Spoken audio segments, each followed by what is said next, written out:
Welcome to channel. और अभी CSR की आंसर की निकली है, ठीक है, और हमारी रिस्पॉन्स शीट भी हमें देखने को मिल रही है। तो मेरा कितना स्कोर आ रहा है सब्जेक्ट वाइज, ठीक है, हर पेपर 1 में कितना आ रहा है, पेपर 2 में आ रहा है, उसके बाद सेक्शन में हर सेक्शन में कितना आ रहा है, ठीक है, और कट ऑफ के बारे में मैं क्या सोच रहा हूँ, ठीक है, और आपको क्या सोचना चाहिए, कट स्कोर कितना सेफ है, उसके बारे में मैं बात करने वाला हूँ। मैंने आंसर की भी चेक कर ली है, कैसे आंसर की चेक करनी है वो भी आपको बताऊँगा, आपने अभी तक नहीं किए तो इसके बारे में हम बात करेंगे, और कट ऑफ मेरा स्कोर सब बताने वाला है, ठीक है। तो चलते हैं हम स्क्रीन पे डायरेक्ट, ठीक है। हाँ, अभी हो रहा है रिकॉर्डिंग, क्योंकि इसके पहले वीडियो बनाया था लेकिन यार रिकॉर्ड ही नहीं हुआ वो, ठीक है। तो ये देखो, ये मेरी आंसर की है, ये मैंने मतलब रिस्पॉन्स शीट चेक की है, और इसका क्वेश्चन पेपर दिखाता हूँ। ये क्वेश्चन पेपर है मेरा, ठीक है।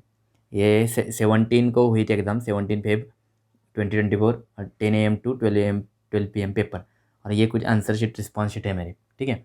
और अभी दिखाता हूँ, मैंने सुबह सुबह ही चेक किया है, आज संडे मेरा इसमें ही गया है सुबह। तो अभी देखते हैं मेरी आंसर रिस्पॉन्स शीट। तो ये मैंने चेक किया है इसे, ठीक है, मैंने 200 OMR शीट डाउनलोड की और उसमें 1 बाय 1 चेक किया कि पहला क्वेश्चन मेरा गलत आया, ठीक है, ये देखो यहाँ पे ऐसे गया है, दूसरा क्वेश्चन सही आया, तीसरा भी सही, चौथा सही, पाँचवा सही, ऐसे ऐसे ऐसे करके करके मैंने 1 to 100 की GS के सॉल्व क्वेश्चन किए। उसके बाद 51 to 50, नहीं 101 to 150 वो किए इंग्लिश की, ताकि इसमें एक्यूरेसी आनी चाहिए, ऐसे नहीं कि स्कोर आगे पीछे हो रहा है, ताकि हमें भी क्लैरिटी आए कि आगे क्या करना है हमें। तो इसके बाद ये किया, उसके बाद पेपर 2 का भी ऐसे ही किया। पेपर 1 to 25 क्वांट का सेक्शन, रीजनिंग का सेक्शन है, 26 to 50 रीजन क्वांट का सेक्शन है, 51 to 75 साइंस का सेक्शन है। उसके बाद 76 to 100 ये इकोनॉमी एनवायरनमेंट का सेक्शन है, ठीक है। तो ऐसे 8 सेक्शन है, तो वो भी मैंने अच्छे से कर लिए, ठीक है, चेक कर लिए। तो अभी स्कोर मैं आपको बताता हूँ। मेरा पेपर 1 में GS में मैंने अटेम्प्ट किए थे 74, ठीक है, उसमें से मेरे करेक्ट आ गए 52 और रॉन्ग आ गए 22, ठीक है। और ये मैं CSE की प्रिपरेशन करता हूँ, तो वो एंशियंट मिडिवल के क्वेश्चन मुझे तो यार सॉल्व नहीं हुए, तो इसलिए मैंने छोड़ ही दिए थे वो। फिर भी उसमें से जो करंट अफेयर फैक्चुअल थे उसमें से थोड़े वो गलत हो गए, ठीक है। तो ये सही है यहाँ पे, मतलब ज़्यादा कम भी नहीं है और ज़्यादा भी स्कोर नहीं है। लेकिन इंग्लिश ने मेरी थोड़ी वाट लगा दी, ऐसे अब बोलो, मतलब मैं बोलूँगा तो चलेगा, क्योंकि इंग्लिश में यार मुझे लग रहा था कि 45 मेरा स्कोर बनेगा, लेकिन यहाँ पे सिर्फ 30 क्वेश्चन सही आए, 20 गलत आए, मतलब गलत ही मेरे ज़्यादा हुए। तो इसकी वजह से यहाँ पे मेरा स्कोर नीचे आ गया है, 68 स्कोर आया है मेरा, इंक्लूडिंग मतलब निगेटिव मार्क वगैरह निगेटिव करके, ठीक है। तो क्या ये कैसे निकाला, मैंने आपको बताता हूँ कैसे निकालना है। ये देखो, 50 + 30 82, ठीक है, 82 ये पॉजिटिव मार्क्स सब, और 42 क्वेश्चन मेरे गलत हो गए, ठीक है। तो 1/3 निगेटिव है, तो इसको डिवाइड बाय 3 करना है, तो ये 14 आएगा। तो ये 82 में से 14 मार्क माइनस करने हैं, तो ये 68 आएगा। तो ये 68 आ रहा है, और बहुत कम स्कोर है यार ये पेपर 1 में। ये मुझे लग रहा है 100 तो चाहिए था मिनिमम, 100। फिर भी देखते क्या होता है आगे, ठीक है। और पेपर 2 में सेक्शन वाइज देखो, ठीक है, अभी कौन कौन से सेक्शन में स्ट्रांग है वो भी आपको पता चलेगा। रीजनिंग में मेरे 18 करेक्ट है, 2 सिर्फ गलत है। उसके बाद क्वांट में 20 सही है, ओनली 3 गलत है, मतलब रीजनिंग क्वांट सही है मेरे, ठीक है।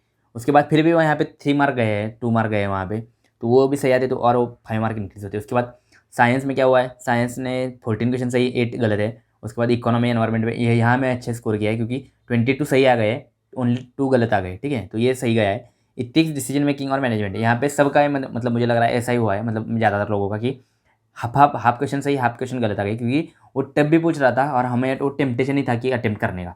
जैसे कि इथिक्स में मेरे 12 सही आ गए, 10 गलत आ गए। उसके बाद डिसीजन मेकिंग में 11 सही आए, 8 गलत आ गए। उसके बाद मैनेजमेंट में 10 सही आए, 9 गलत आ गए, ठीक है। उसके बाद जोग्राफी में 17 सही आए, ओनली सिर्फ 4 गलत आ गए। तो ये जोग्राफी में मेरा स्कोर थोड़ा हुआ है, ठीक है।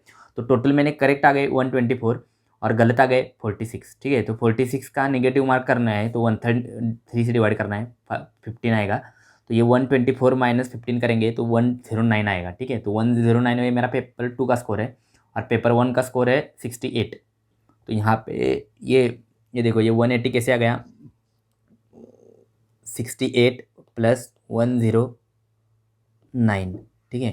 तो ये अराउंड 180 मेरा स्कोर आ गया है, ठीक है। लेकिन हमारी शिफ्ट थी ना, वो थोड़ी टफ ही थी, तो टफ थी, तो इसकी वजह से वो नॉर्मलाइजेशन होता है और स्कोर बढ़ता है, तो मुझे लग रहा है वो 200 तक जाएगा मेरा स्कोर, ठीक है। फिर भी मुझे तो नहीं लग रहा है कि मेरा ये मतलब वगैरह हो सकता है, मैंने तो इसके अभी होप्स छोड़ दिए कि होगा तो होगा, नहीं तो मैं तो अभी सिविल सर्विस की प्रिपेयर कर रहा हूँ। लेकिन इससे मैंने सीखा क्या क्या है वो बताऊँगा आपको, कि भाई मॉक ज़्यादा दो, ठीक है, मतलब मॉक ज़्यादा दो। उसके बाद परफेक्शन के चक्कर में मत रहो, परफेक्शन के चक्कर में, क्योंकि मैं पर मतलब मॉक और ज़्यादा देता तो मेरा इंग्लिश का स्कोर भी बढ़ता, ठीक है, मतलब 10-12 मार्क तो ईजिली बढ़ता। उसके बाद वो बढ़ता, उसके बाद इथिक्स वगैरह भी वो अच्छा होता, इथिक्स वगैरह उसके भी मॉक देता तो वहाँ पे भी वो टाइम मैनेजमेंट अच्छे से बनता। तो वो भी मैंने मॉक देने चाहिए थे, मैंने मॉक नहीं दिया, मैं वो एंशिएंट और मिडिवल का ही पढ़ते रह गया, लेकिन उसमें से क्वेश्चन भी कम आए और सॉल्व भी नहीं हुआ, मतलब स्कोर नहीं बन पाया। जितना मैंने टाइम उस एंशिएंट में लगाया उतना मतलब स्कोर नहीं आया। वही टाइम मुझे इंग्लिश में लगाना चाहिए था, क्योंकि इंग्लिश में 50 मार्क के क्वेश्चन आ रहे थे, तो इंग्लिश का थोड़ा करना चाहिए था। उसके बाद थोड़ा और प्लानिंग करके एग्जीक्यूट करना चाहिए था अच्छे से, तब ये हो जाता। अभी मेरा 180 स्कोर आ रहा है और 20 या 30 भी क्वेश्चन स्कोर आता ना, तो मुझे लगता है कि चांस है इसमें, लेकिन अभी मुझे तो चांस नहीं, फिर कोई बात नहीं, आगे के एग्ज़ाम है, इसके बड़े एग्ज़ाम है, ठीक है, इसके नीचे तो हम नहीं जाने वाले। तो यही है, इससे यही सीखना है कि भाई थोड़ा मॉक दे दो अच्छे से, उसके बाद परफेक्शन के चक्कर में मत रहो, जितने मॉक देते हो उतना देखो और हर मॉक से सीखो। और वही मॉक में चैनल पे भी बताऊंगा, इसी चैनल पे या दूसरे चैनल पे बताऊंगा, ताकि सबका फ़ायदा हो। उसके बाद इथिक्स का करना चाहिए था, मैनेजमेंट का भी करना चाहिए था, लेकिन फिर भी ठीक है यार, वो थोड़ा टफ ही था और वो लग रहा था हमें ये सही आएगा, लेकिन आंसर ही कुछ अलग आ रहा था, तो उसकी वजह से निगेटिव ही होना ही था। लेकिन बाकी के सब्जेक्ट में मेरा स्कोर सही है, जोग्राफी में भी सही है भाई, 17 सही है। उसके बाद इकोनॉमी एनवायरनमेंट में तो सबसे अच्छा है, 22 सही है। क्वांट में भी 20 सही है, रीजनिंग में 18 सही है। तो ये सही है, मतलब ये तो स्ट्रेंथ मुझे पता चल गई, ये इसका सीसीआर में भी फायदा होगा। इंग्लिश थोड़ी सिर्फ मुझे थोड़ा इंप्रूव करना पड़ेगा, और जीएस में भी थोड़ा और इंप्रूव करना पड़ेगा, मतलब पॉलिटी के क्वेश्चन वगैरह मेरे सब सही है, बाकी के थोड़े बहुत कुछ करंट अफेयर फैक्चुअल है वो गलत आ गए, ठीक है, फिर भी वो थोड़ा रिवाइज करना पड़ेगा। हम सीएससी के लिए तो ऐसे एक्सक्यूज नहीं से दे सकते कि ये ऐसा हो गया वैसा हो गया, तो यही मुझे बताना था। स्कोर मेरा इतना आ रहा है, ठीक है, और आप भी मतलब ज़्यादा मत पढ़ो इस स्कोर के पीछे, आपका स्कोर कितना आ रहा है देखो, और आप आगे की आपकी डायरेक्शन डिसाइड करो। क्योंकि अभी मैं चैनल पे भी देख रहा हूँ, चैनल पे लोग स्कोर डाल रहे हैं अपना, लेकिन ऐसे लोग भी डाल रहे हैं जिन्होंने खुद एग्ज़ाम नहीं दी, लेकिन फिर भी वो स्कोर अपना डाल रहे हैं, ताकि लोगों को मिसगाइड हो सके वगैरह हो सके। तो इसकी वजह से किसी को पता नहीं कितना स्कोर आएगा, जब सीएसआईआर डिसाइड करेगा, सीएसआईआर डिक्लेयर करेगा, तभी सबको पता चलेगा कि कितना स्कोर आया है। तो आप वही करो, आप थोड़ा एग्जाम पे ध्यान दो, आपकी जो आगे वाली है, और इसका आपने होप मतलब ज़्यादा अच्छे से दिया होगा, तो आपको इसका फ़ायदा ही मिलेगा।